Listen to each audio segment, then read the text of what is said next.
Bismillahirrahmanirrahim. Assalamualaikum warahmatullahi wabarakatuh. Ya, terima kasih kepada moderator Mbak Dini Mariani ya, yang sudah memberikan waktu dan kesempatan kepada saya untuk berdiskusi bersama dengan sahabat-sahabat di semuanya. Ya, diskusi pada kali ini kita akan berdiskusi tentang tantangan usaha dalam menghadapi pandemi COVID-19. Jadi ada sebuah anekdot bahwa generasi pertama adalah generasi membangun, generasi kedua adalah generasi menikmati, dan generasi ketiga itu adalah generasi penghancur.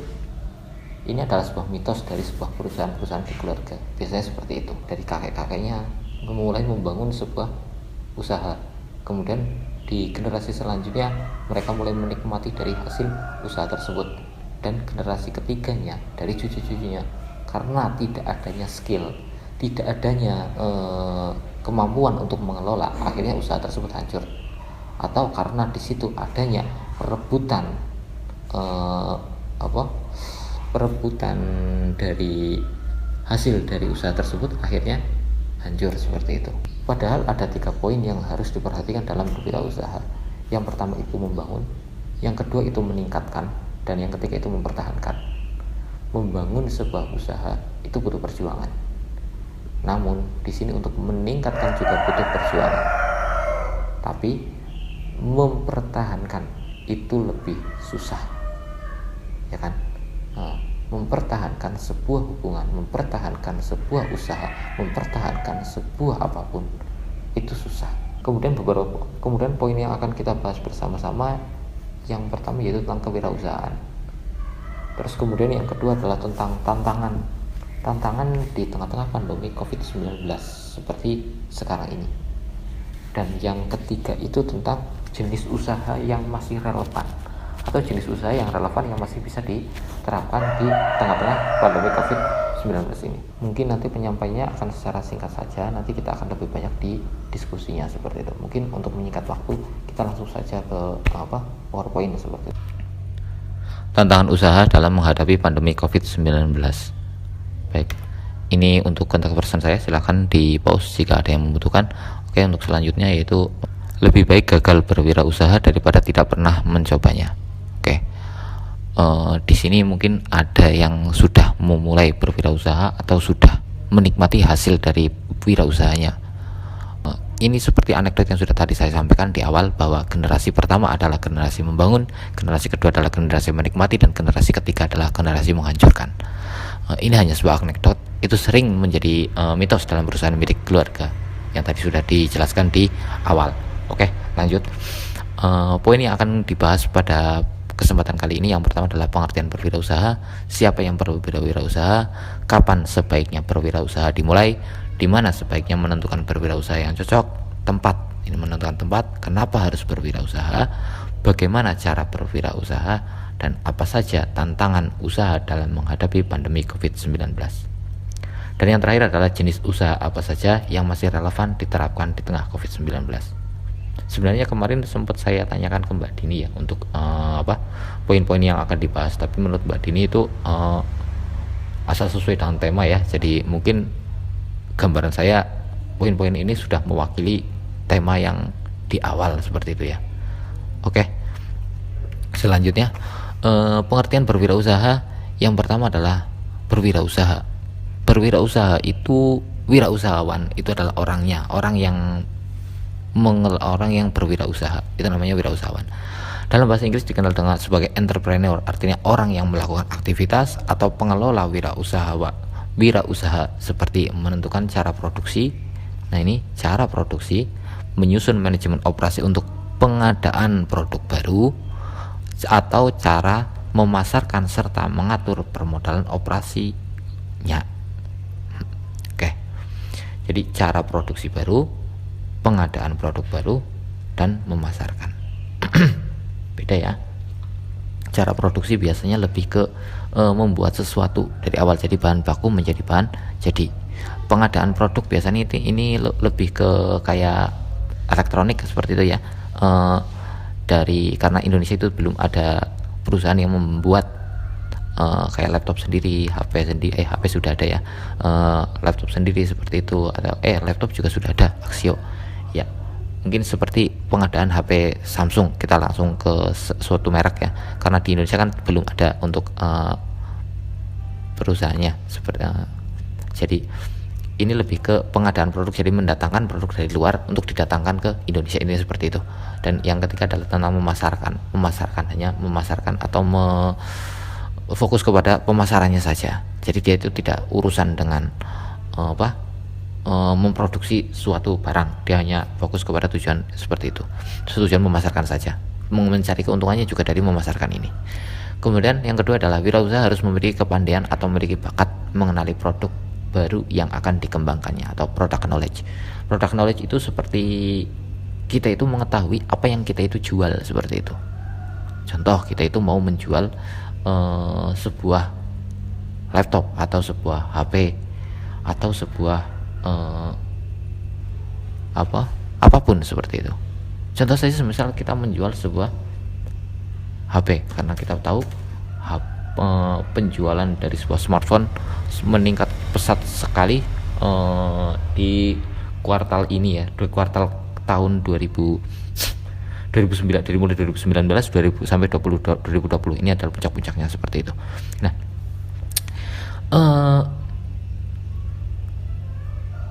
dari product knowledge itu setidaknya kita itu mengetahui bahwa yang kita jual itu memiliki spesifikasi yang seperti apa. Contoh, kita menjual sebuah HP, setidaknya kita itu tahu prosesornya itu menggunakan apa, RAM-nya berapa, internalnya berapa, layarnya berapa inch, ukurannya berapa, beratnya berapa, seperti itu minimal kita itu tahu.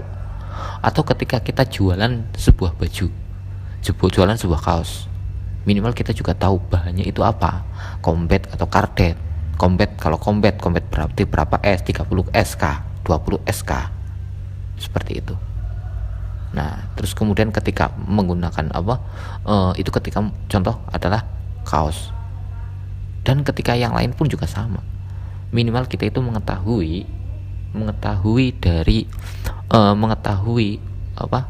sesuatu yang kita jual, intinya seperti itu. Dan yang ketiga adalah, jadi wirausahaan bukanlah penjual, namun wirausahaan adalah pencipta kegiatan usaha. Jadi tidak hanya sebatas menjual saja, tapi juga intinya adalah fokus pada kegiatannya, di kegiatan. Atau istilah mudahnya adalah, kalau menurut saya adalah istilah mudahnya adalah menaikkan nilai dari uang yang kita punya. Contoh, kita tadi punya uang 100.000. Bagaimana caranya uang itu beranak pinak? Bagaimana caranya uang itu berubah nilainya? Ini seperti itu. Itu kalau istilah mudahnya menurut saya. Menaikkan nilai dari uang yang kita punya. Oke, lanjut. Siapa yang perlu berwirausaha? Semua orang yang mau uang. Semua orang yang mau uang atau duit, bahasa Banyumasnya ya. Semua orang yang mau uang. Saya yakin semua orang juga mau uang, seperti itu. Tapi di sini akan ada spesifik lagi. Yang kedua adalah semua orang yang mau melakukan perubahan, bukan menginginkan. Karena ketika saya tanya pada semua orang, pasti ketika ditanya menginginkan perubahan, pasti mereka jawabnya adalah ya, mereka menginginkan. Tapi jarang dari mereka yang akhirnya melakukan atau mau melakukan perubahan itu. Perubahan di sini dalam artian perubahan kehidupan, keinginan, dan harapan. Otomatis ketika kita mulai perlu berwirausaha dari awal, otomatis kehidupan kita akan berubah. Kebiasaan-kebiasaan kita akan mulai merubahnya. Keinginan, dan kita akan memiliki harapan-harapan baru. Oke, selanjutnya, kapan sebaiknya berwirausaha dimulai? Sekarang, hari ini, detik ini. Intinya jangan ditunda. Besok nanti lusa lah, seperti itu. Karena sesuatu yang ditunda biasanya akhirnya tidak jadi, seperti itu. Oke, selanjutnya, gimana sebaiknya menentukan tempat berwirausaha yang cocok, tempat yang ada calon pembeli? Karena ketika kita jual sesuatu di tempat yang tidak ada pembeli, maka kita akan untung dari mana? Kan seperti itu. Ya. ya kita jualnya di tempat yang ada calon pembeli. Nah, bagaimana cara kita mengetahui di situ ada calon pembeli? Bagaimana? Dengan melakukan tes market. Contoh, ada seorang tukang bakso. Dia itu pindahan. Contoh kasus di sini ada seorang tukang bakso yang pindahan dari Bandung seperti itu. Nah, dia pindah ke daerah Bobosan di Purwokerto. Dia masuk ke sebuah gang baru. Nah, dia mulai berjualan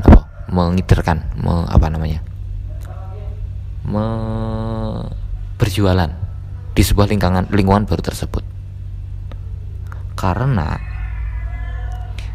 yang dia lakukan itu karena dia itu kan lingkungan baru seperti itu, dan dia itu belum tahu minat market di situ itu seperti apa, sehingga tukang bakso ini menggunakan cara dia itu tetap berjualan seperti biasa dengan membawa gerobokannya, dan dia juga tetap memukul mangkok ting ting ting ting ting ting ting seperti itu. Nah, dia tuh melihat di situ, mengamati daerah situ, daerah yang baru itu, minat dari mereka dengan cara itu. Selang satu jam belum ada yang memanggil, masih jalan ding ding ding ding ding ding ding. Selang 1,5 jam belum ada yang memanggil. Kemudian lagi ding ding ding ding ding ding ding seperti itu. Nah, ada satu yang memanggil, "Bang, baksonya bang," seperti itu. Nah, kemudian sang penjual bakso itu tadi menjawab, "Oh, udah habis mbak." Padahal memang penjual bakso itu tidak membawa bakso sama sekali. Jadi dia hanya membawa gerobokan sama mangkok saja. Dia muter keliling komplek sambil memukul mangkoknya. Yang dia lakukan, dia hanya mencoba mengetes market bagaimana minat bakso di lingkungan tersebut.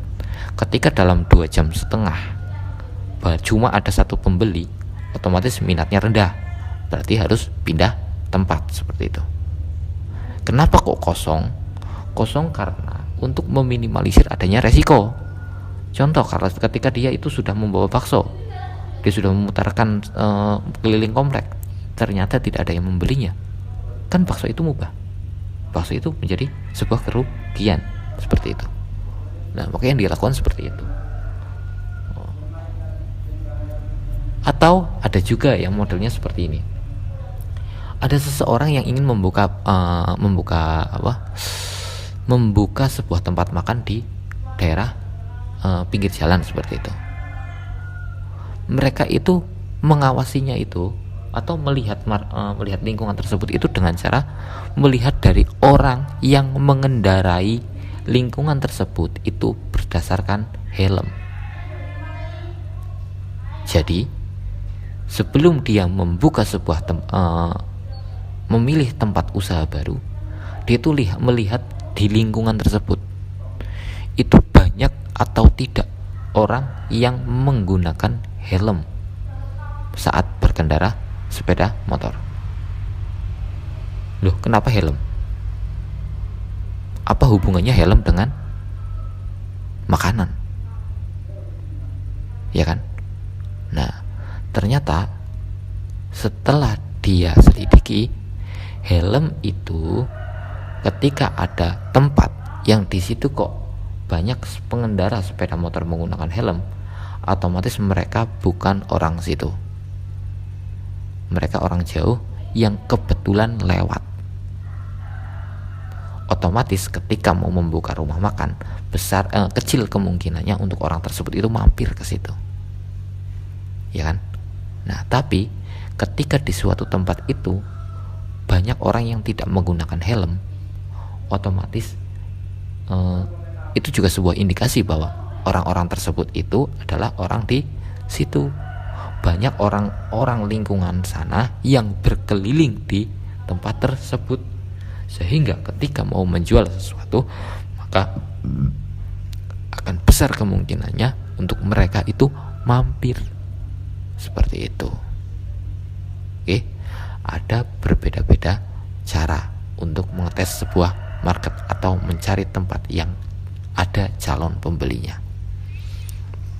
Di sini kita ada pilihan membuat pasar atau masuk ke pasar. Artinya membuat pasar di sini adalah, tapi ini adalah pilihan yang menurut saya itu terlalu banyak resiko. Kalau membuat pasar di sini adalah kita masuk ke suatu tempat yang kosong. Di situ tidak ramai, tapi di situ kita itu menjual sebuah produk kita. Nah, otomatis ketika kita menggunakan model pemasaran konvensional yang mendatangkan banyak orang, di situ otomatis karena jualannya di tempat yang sepi, maka kurang laku. Atau masuk ke dalam pasar, sudah tahu di pasar sudah banyak sekali calon konsumen, calon pembeli, kita tinggal masuk saja ke sana, jualan, lebih jelas lakunya daripada membuat pasar sendiri. Seperti itu. Lanjutnya adalah kenapa harus berwirausaha? Enggak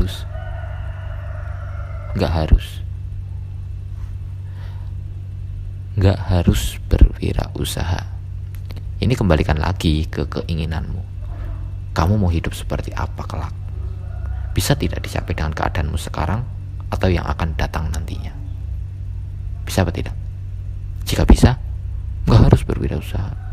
Atau ketika kamu ingin melakukan perubahan atau menginginkan sesuatu yang baru, ya cobalah berwirausaha.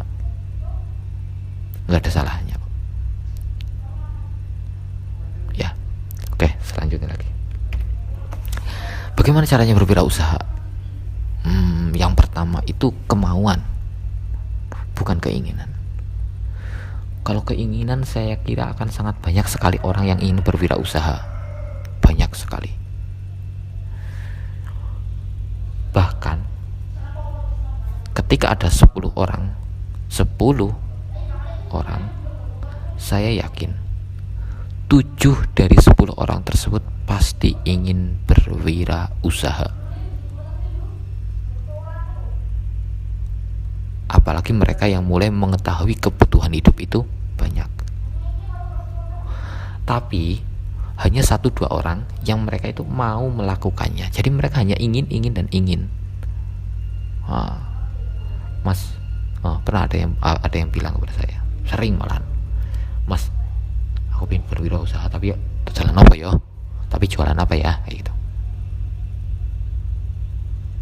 Ya menurut saya semua yang semua itu bagus kayak gitu loh. Yang nggak bagus kan yang hanya ada di dalam pikiran kayak gitu. Terus saya tanya lagi, lah kamu inginnya jualan apa? Jualan ini Mas, jualan kue Mas, jualan Kentucky Mas, jualan es Mas. Sih bagus, saya jawab seperti itu. Tapi Mas, biasanya di belakangnya ada kata tapi. Ketika sudah ada kata tapi, saya biasanya mengajak ngobrol, bahas yang lain. Karena menurut saya itu mubah. Kita itu ngobrol panjang lebar, tapi ternyata dia masih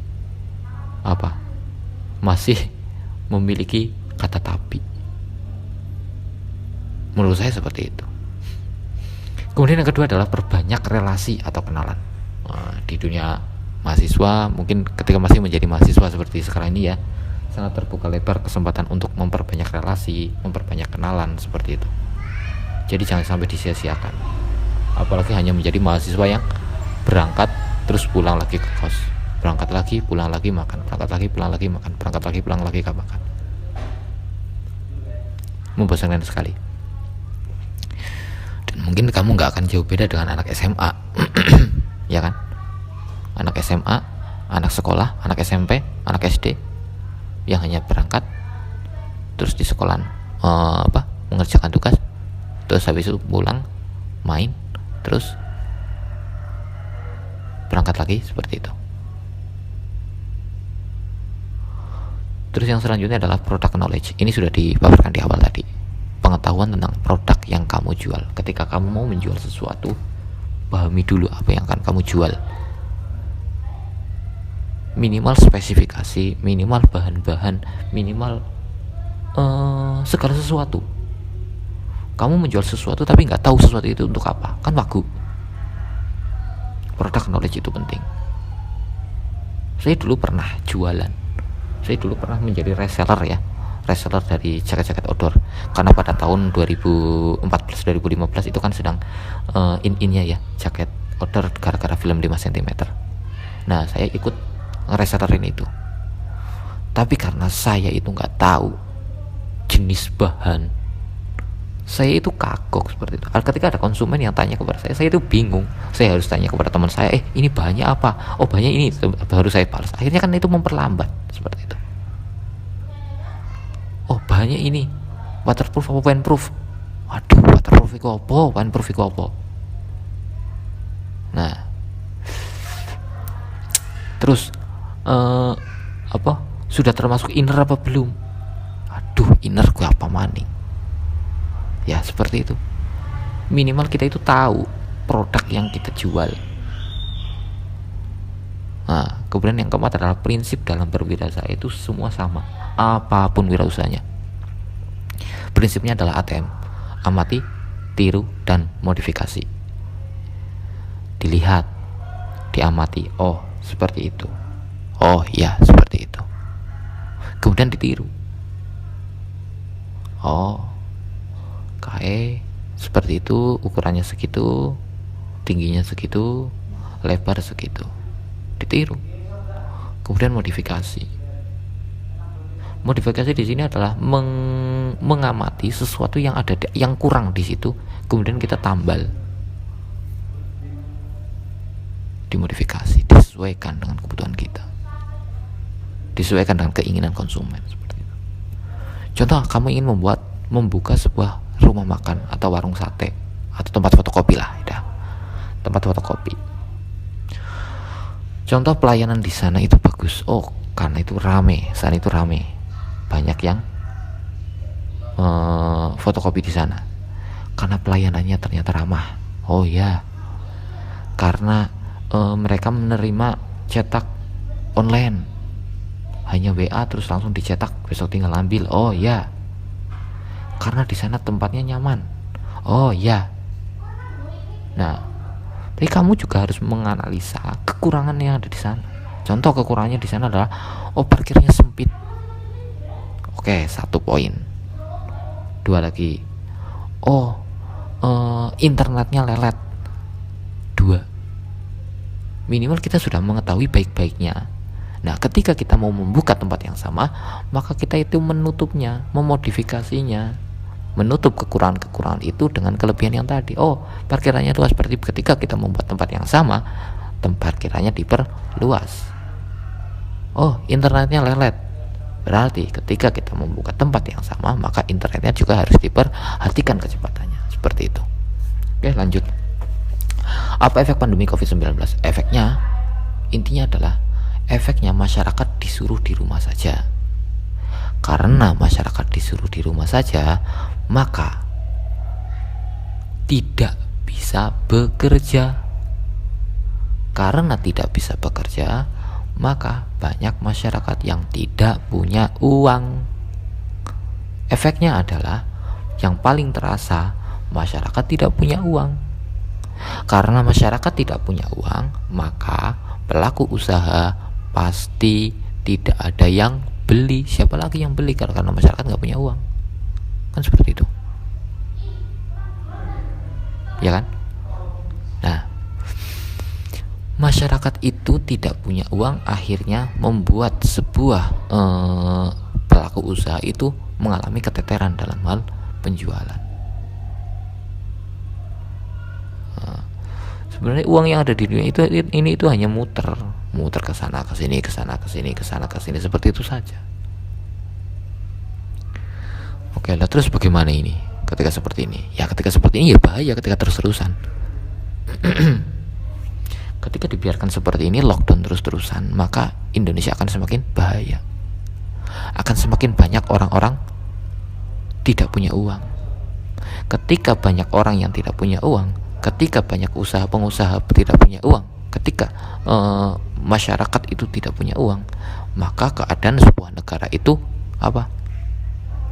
Lemah. Ketika lemah, maka kemiskinan, kelaparan akan sangat mungkin terjadi.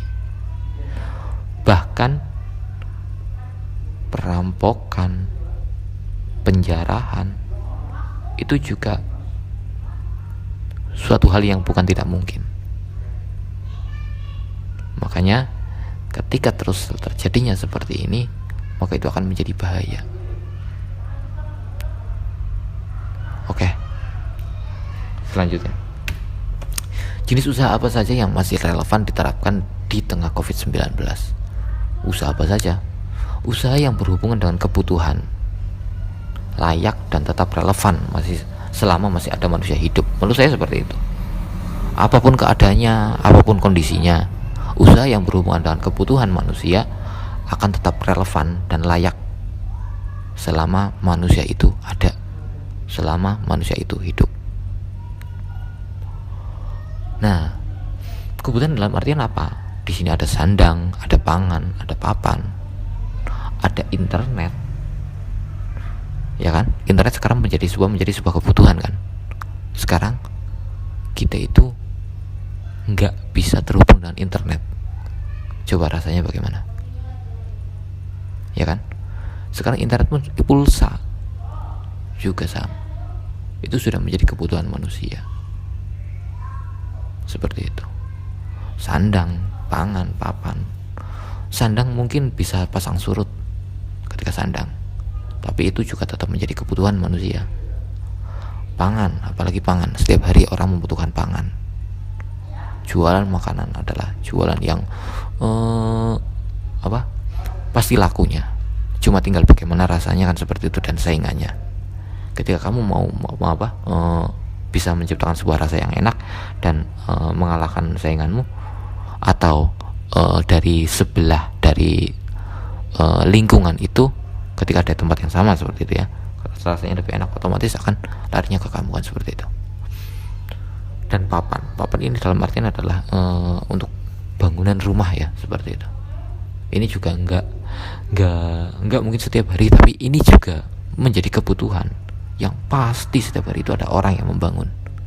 Pasti setiap hari itu ada orang yang masih mendirikan rumah seperti itu, atau minimal ada orang yang memperbaiki rumah lah seperti itu. Oke, lanjut. Semua jenis usaha itu bagus asal dimulai, tidak hanya difikirkan. Tapi ketika hanya difikirkan, jangan salahkan ketika idemu direbut oleh orang lain. Semua jenis usaha itu bagus asal istiqomah, asal dijalani, asal ditekuni, asal jangan bosan. Karena kalau sudah bosan, ganti lagi, berarti memulai dari nol. Oh, sudah mulai tumbuh. Bosan, ganti lagi, berarti mulai lagi dari nol. Seperti itu terus sampai kiamat, dan nggak ada yang berhasil akhirnya. Nah, maka dari itu semua jenis usaha yang bagus itu bagus asal istiqomah, asal dijalani, asal ditekuni. Kemudian selanjutnya adalah, dan semua jenis usaha itu bagus asal kita mampu mempertahankan pelayanan dan kualitas produk kita, seperti yang tadi di anekdot di awal tentang bisnis keluarga. Oke, selanjutnya, menjadi mahasiswa bukan berarti kita tidak dapat berwirausaha. Justru ketika masih menjadi mahasiswa, kamu memiliki kesempatan yang lebar dan luas untuk menuju ke sana. Analisa lingkunganmu, teman-temanmu, apa yang dibutuhkan mereka. Kamu masuk di sana. Setidaknya kamu itu masih muda. Karena ketika kamu sekarang masih muda, kamu itu memiliki kesempatan gagal yang lebih banyak daripada teman-temanmu. Saya menyesal karena saya memahami untuk berwirausaha itu setelah saya lulus. Lulus pun saya juga nggak tepat waktu ya. Jadi menghabiskan banyak semester di sana, sehingga saya hitungannya ya menyadari ini juga telat seperti itu. Sehingga kesempatan gagal saya itu sedikit. Jadi bagaimana caranya saya itu harus jangan terlalu banyak digagalnya.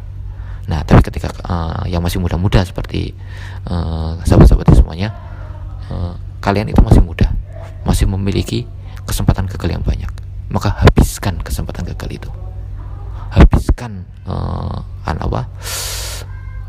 kegagalan itu, sehingga akhirnya kamu itu tinggal kesuksesannya seperti itu, atau bisanya.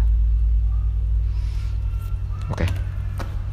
Saat gagal, kamu hanya perlu memulai lagi dengan cara yang lebih cerdas, ya. Artinya, habiskan kegagalanmu dan kamu harus memulainya lagi dengan cara yang berbeda. Jangan seperti keledai, jatuh di lubang yang sama. Kamu itu sudah tahu dengan cara itu kamu gagal, kamu mencobanya lagi dengan cara yang sama. Itu akan menjadi gagal juga seperti itu. Baik, mungkin seperti itu, semoga bermanfaat. Nanti untuk tanya jawab nanti bisa disampaikan dengan di grup seperti itu. Sekian dari saya. Assalamualaikum warahmatullahi wabarakatuh.